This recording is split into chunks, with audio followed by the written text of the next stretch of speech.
time in months, the crane was swinging again at the multi-million-dollar development known as Capital City Centre. But it was going in the wrong direction. Materials are being removed from that Colwood job site.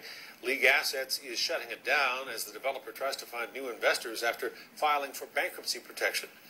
CTV's Erin Glazier reports tonight the investors who got the project this far are worried they may never see their money again. Capital City Centre was supposed to be the crown jewel of the Colwood Strip. But today, workers were stripping the site, preparing to shut it down due to lack of financing. I think that project is in deep trouble as well. And I think that really the question comes is how are these projects being funded? Ash Knightley invested with League Assets in 2007.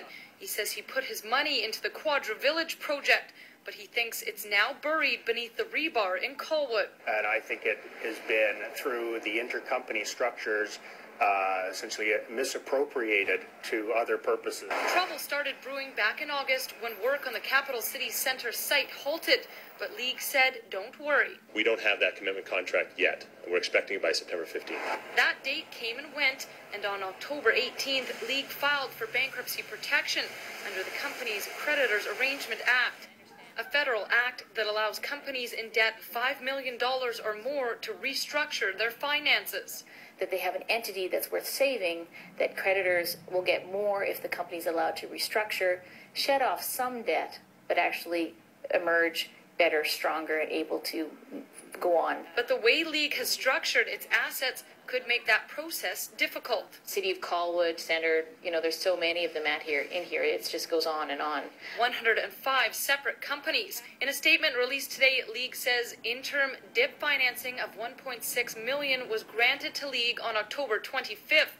This financing covers the group's immediate operating costs, including payroll. We are reviewing the assets and creating a plan to get the most value from them.